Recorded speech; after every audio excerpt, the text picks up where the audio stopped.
Hey guys, Helping Hands here, and today I'll be talking about how to be an effective partisan in Foxhole. Let's begin. But first, we must discuss what is a partisan. A partisan is someone that goes behind enemy lines and disrupts and causes as much mayhem as possible to enemy logistics, enemy vehicles, enemy structures, or whatever they can get their hands on, basically. Okay, now let's discuss your typical partisan loadout. So what you want to do is you want to come to a base, press E on the base, and then equip yourself a rifle with plenty of ammunition. The reason why you want plenty of ammunition is because as you're going behind enemy lines, you won't have anywhere to effectively restock and get new ammunition, so always take plenty of ammunition.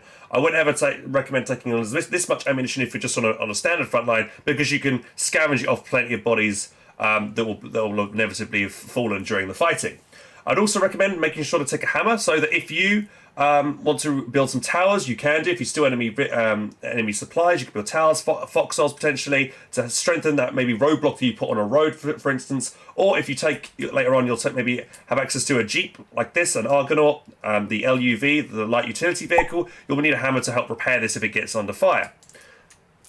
Also, I would highly recommend taking a wrench. Wrench is great for, obviously, unlocking enemy trucks and things like that, maybe enemy tanks and stuff, and they'll allow you to steal them, because most things will be locked behind enemy lines. You'll also be able to wrench down an enemy truck, and then with the hammer you'll be able to then repair it once you've unlocked it as well. I'd also recommend taking a bandage to heal yourself, obviously, radio to keep track of enemy movements, so once you have built those towers up, you've got an idea of where enemies are coming from and moving around, and a pair of binoculars is a must-have so that you can equip them and give yourself plenty of time in advance to see enemy vehicles coming up and down roads, so then you can get yourself in position ready to attack those incoming vehicles. So in early war, the Wardens of the Colonials will only really have access to their standard rifle, but later on you'll have access to things like the Dusk for the Colonials, which I would prefer to pick to the standard rifle, as the more it fires lots of bullets, therefore can disable trucks quicker. And the equivalent for the Wardens there would be probably the Storm Rifle. And earlier on in the war, you probably have access to, for instance, like the Fiddler or the Line Claw submachine gun as well, which will also do the same thing. But generally, you want to take fast-firing weapons, as they could disable trucks quicker and blow them up quicker if you wanted to do so. If you have the resources to do so, I recommend trying to get yourself access to a LUV vehicle like this one, as this has access to 7 inventory slots, and this specific vehicle can seat up to 4 players, so you can go as a squad of partisans if you wanted to do so. If you do go as a squad of partisans, I'd recommend at least maybe 1 or 2 people on that squad have medical supplies, so they'll have access to the med kit, the trauma kit, a couple of bandages, and a couple of blood plasma. Because if you do go down, there's no one there to pick you up, you'll have to respawn all the way back, and it'll take you forever to get back to the front line. So this you'll give yourself some staying power as you're being a group of partisans. So in the LUV itself, what I would recommend is definitely a fuel can, so you can refuel the vehicle on the move, while you're out and about, and also make sure to bring a couple of stacks of BMATs so that you can build a couple of towers, maybe a couple of foxholes in a really good location on a road to stop enemy vehicles coming down them, or to repair the vehicle itself.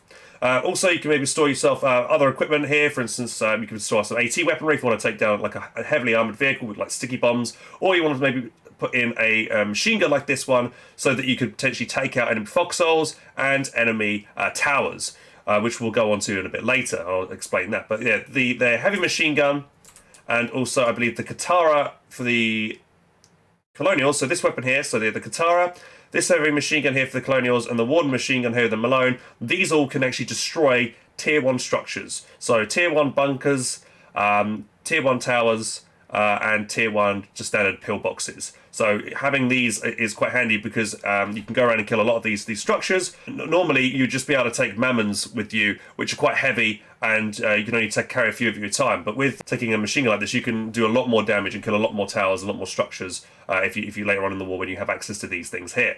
One other great thing about the Argonaut, guys, is as it's got this extra slots here, once you destroy an enemy truck which is full of crates, you can then take those crates onto your Argonaut and quickly then drive them back to your front lines and supply your own base with stolen enemy goods. This vehicle is very good off-road, and that's why I highly recommend using LUVs like this one when partisaning if you can. So the next thing I want to discuss, guys, is the potential uniform that you might want to wear while partisaning, and that is the Recon Uniform. So go up to a town hall that has uniforms stocked. This is the uniform that you want. It will be called Recon Uniform, and then once you've got it, you left click to equip it. However, the bad thing about the Recon uniform is that it does have a lot of reduced space in the inventory in your backpack. As you can see here, I've just lost all those extra stuff, and some of those items, like most of my ammunition, has fallen on the floor, as well as the wrench that I had. And you can't stack 3 clips of ammunition in your inventory here, so you can't take as much ammunition and as much gear basically. However, the good thing about the Recon uniform is that I believe, in terms of enemy radios and their towers, there's a 75% chance every 5 seconds that you are not revealed by enemy towers. Okay, so bear that in mind. It's not 100% guaranteed, but if you are trying to evade enemy movement, people chasing you, by using their tower coverage, it is a good uniform to have. So bear that in mind. So now, guys, I'm going to demonstrate the Recon uniform in action. I'm currently inside the LUV, and the LUV, like most vehicles, are symbolized on the map as a triangle. As I drive down the road, you'll see that there is going to be no green dot, which symbolizes me inside that vehicle. So it looks like it's like a ghost vehicle driving down the road. So here we go. We're about to drive from the Iris down this main road here, and you'll see that as I'm driving down, every 5 seconds the map will update, but you will not see, or 75% chance of me not being spotted as I go down the road right now. So here we are. We're going down the road. Let's check the map. You can see this triangle is representing me because it's delayed by 5 seconds, but there's no green dot going down the road right now. See? So it looks like there is a ghost driving this vehicle. So hopefully it gives you guys an idea of how this Recon uniform works. Now if I'll just run back up real quick. So as I'm running up this area here, you'll see that that I will not be represented on the map by a green dot because I'm wearing a specific uniform. So I'm just running around. However, there is a 25% chance of me being spotted by my own tower. But as you can see, for the large majority of the time that I'm in tower coverage, I'm not being revealed on the map. So yeah, this time I was, but if I just keep moving around a bit more, you'll see that most of the time I'm not. See, then I just vanished, you see? So it makes it very hard for a QRF team, which means quick reaction force, people who try and deal with partisans, to try and chase you down. Because they see your green dot show up on their radios for their towers for a very split moment, but then they don't know which direction you've gone because you're wearing that uniform and you're not being revealed on the map. The final thing that, guys, you might want to take is a shovel, believe it or not. Now with the shovel, what you will want to do is you will want to dig a very small foxhole, like so. Make sure you've either got someone covering you while you do this, or you're well away from a major road where lots of enemy traffic comes through when you do this. So the reason why you want to build a foxhole is that once it's completed, what you can do now is, let's say you've stolen so many supplies, but you can't possibly get them back to friendly territory at all. You would grab that crate, you would come to the foxhole, you would drop the crate inside the foxhole like so, and then once you've dug the hole out, you can then put the crate in. You can then fill it back in like that, and that way those supplies are pretty much completely uncoverable by the enemy force. And there you have it. Look. And also, it's not possible to redig that same area because that crate is obstructing the blueprint for this new foxhole. So there you guys go. A way to permanently make sure that those crates are not recoverable by your opponent. Because by the time you can actually put this back down into this location, that crate would have despawned. So now we've discussed what to bring in your loadout. You're now probably wondering, where should I go? Where's the best place for me to be an effective partisan? So now let's do that in real time in this live war. This is Baker Shard of the First War of 1.0 in Foxhole Inferno. So what we'll do is we'll check the map, we'll zoom out, and we'll look to where our front line is currently. So, for instance, I can always see a really good place to partisan right now. So Spit Rocks is the last location in the region of Marburn Hollow. And it seems that they can bring Logi in via possibly 2 ways. It's either this road here that leads into Spit Rocks, or they're probably bringing Logi up here. Currently, the Colonials own Sanctum, so we probably can easily, it's unlikely that Warden Logistics are bringing Logi this way around because they'll run under us. They know, smart players will know that there's probably active players in this area due to this base. So they'll probably take this. This is probably the most likely road that they'll come down. So what you want to do is you'll probably want to set up camp. Maybe either side of the border and build some defences. So you can already see a group of people have already been doing that, as they've already built some towers to check for enemy movement, to whoever's maybe a truck coming down the road or enemy QRF guys coming in to stop them passing the road. And you can see that people have already built some defences along this route to help them secure and increase the likelihood of surviving in case they get attacked. So this is great, really good. You can see there's lots of green dots here. They're already doing a good job of partising this route. So this is like stopping suppliers getting into Spit Rock. So this is a great place to partisan. Let's look at another good area potentially on the map. So let's say, look at here. So we've got Night Church and Harpy. Currently own Craigsdale, so it's unlikely any lodges going to be coming up that route. Most likely it's going to be this route here, this road coming in here, or this road here that's going to be supplying Night Church and Harpy. So again, you'd probably want to up over in here and over here. You can see that an enemy tower has been spotted, so thanks to an intelligence kit that's been popped down, so you can see the enemy watchtower. But you'll probably want to blow that up anyway and replace it with your own tower, because if you are going to partisan over here, the enemy players are going to see you eventually, and they'll probably try and come over and deal with you. So you want to try and clear the route out and make sure you're not really trying to partisan under tower coverage if you can help it. So other than checking specific logi routes going to and from major front lines, I would also encourage people, while being a partisan, to maybe do some exploration as well. Hug a border once you cross it, and then once you cross the border, get out of the vehicle, check your binoculars, and look around for anything of that might take interest. Perhaps you might check out Bryan Glen, for instance. Let's say that it was owned by an enemy. You'd come across here, you get your binoculars out, check to see if there's any defences across the bridge. If they're not, jump across the bridge. Maybe there's an oil tanker fueling that salvage mine. If there's no defences around there covering that oil tanker, blow it up. That would stop the enemy from getting that utilising that salvage mine effectively. Perhaps you go around towards Callahan's boot.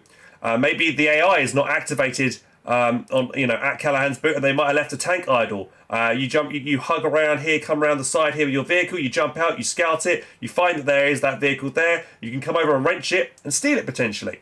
So, try and be active, don't just always stay along roads. As a partisan, you want to try and stick to the edges of maps, because that's less likely to get spotted, and if you do get under fire, you can then quickly just travel straight across the border and be fine in most cases. So I would recommend people to do that. As a partisan, nighttime is your best friend, as visibility between other players and enemy AI range is greatly reduced.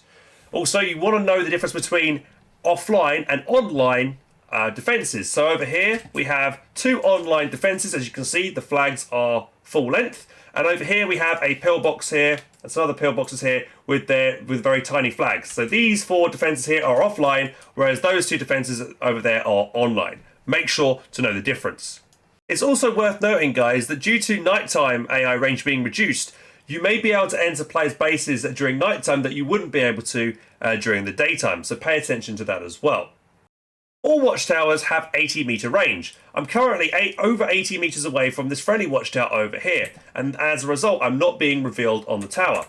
With that knowledge in mind, guys, as long as you scout ahead and check for enemy towers, and with your binoculars, it'll always tell you the distance, how far you're away from something. So as long as you're plus 81 metres away from the watchtower, you will not be revealed. There are 3 other structures in the game which provide intelligence and give vision over certain areas. And that is the observation tower, which you can see here in Godscroft, and also observation bunkers pieces, like this structure here. They look exactly the same on a map as a standard watchtower, but they have a much bigger arc. The third type of thing that could reveal you potentially is an enemy intelligence centre.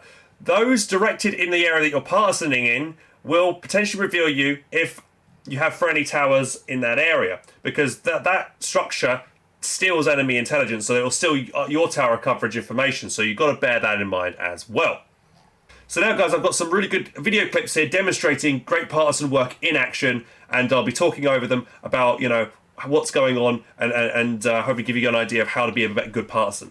So in this first clip, guys, I'm getting out a guitar and machine gun to take down this enemy tower. Always recommend taking out enemy towers if you can do so, because it doesn't allow enemies to spot your location, and it allows you to set up correct ambushes along roads. In this next clip, you see me take advantage of a flatbed I've recently just locked to block an enemy road. I've also scouted this area out to see that the enemy base is offline, and I previously came in here with some mammons to clear the enemy defences out. However, I didn't have a weapon with me, but I just tried to use what was available to me at the time to help the situation for the colonials. So I used this flatbed to block the road to stop that Logi truck getting in to supplying the base that was under attack. In this next clip, you see myself and another partisan push forward using a binocular to scout ahead. We spot an enemy vehicle and engage it. Oh, truck. Let's get it. So I just want to stop right there for 1 second just to talk about when you should engage an enemy vehicle on the road. Basically, never try and stand on the middle of a road when you're trying to fight an enemy truck, otherwise you'll get run over. Try and engage it to the side. And also try and find a spot on the road where the enemy vehicle is likely to slow down. In this case, in this clip, the enemy vehicle is proceeding to go up a hill, therefore it will be slower. Also, try and see, if available to you, make sure to maybe use a piece of cover, like a tree or a wall, to hide behind so that you are less likely to get killed by the person that jumps out of the vehicle and tries to retaliate upon you. Back to the clip.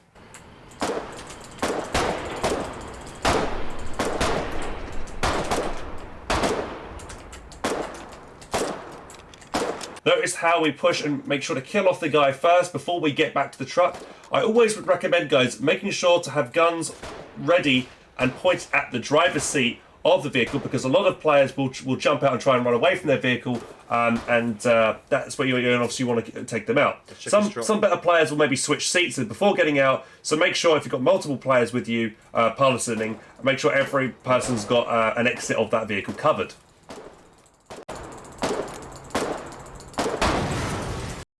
Once the truck is destroyed, notice how I check down the road again just to see if more vehicles are coming down. It's always good to keep aware of your situation and always should check ahead. You never know when enemy reinforcements might show up.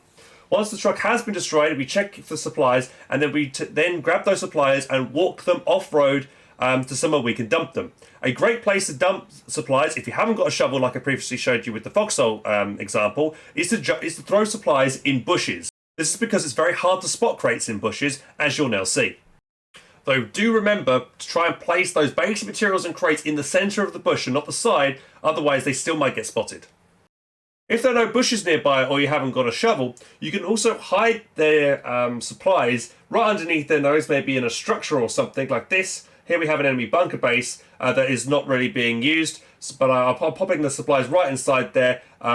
If someone's walking by, they wouldn't spot it unless they went actually inside the base itself, which is unlikely that they will do that.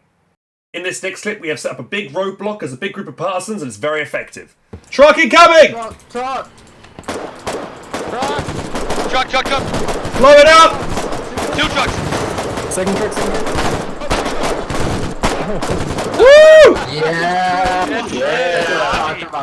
During the time we set this roadblock up, we kept on using enemy basic materials that we took from their trucks to build up more foxholes and strengthen our position, as well as build towers. In this final clip, I show you the power of the solo partisan and how much damage they can cause. I've scattered out this base where the enemy AI is offline and weakest. I first take out the CV using a dust gun. I noticed that the explosion of the CV has attracted the attention of 2 Warden players, therefore I hide behind this truck and wait for my opportunity to take both of those players out.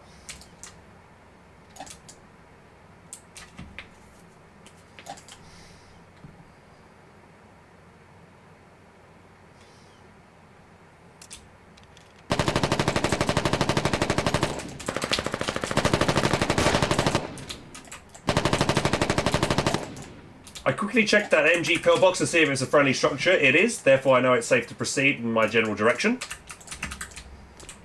My plan now is to unlock this flatbed and use it as a means of getting into the base without getting killed, as I know I'll get shot on the way in because the AI is active around this relic base. But I use it to get myself close to their artillery pieces. I then proceed to jump into those artillery pieces so that the enemy AI thinks it's an enemy vehicle and starts shooting it, which then proceeds to blow it up.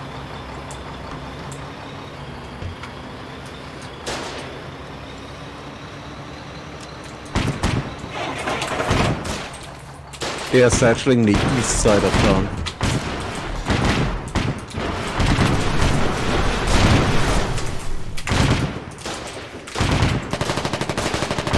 Firing the storm cannon. See boot. You guys see? Anyone? Come on, hurry. No, but there's a marker north of it that says SC hit here. I whispered the one guy about it. It might be just a range issue.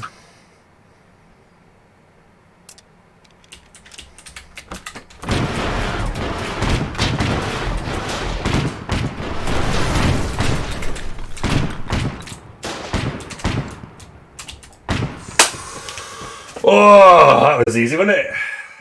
So there you guys go. That is the end of the video, and I hope you enjoyed it, and you'll now be a better partisan for it. If you enjoyed that content, consider subscribing by clicking the button here, and check other content up here and over here. If you'd like to see other tutorial content, please do let me know in the comment section below, and I'll catch you in the next video, guys. Take care.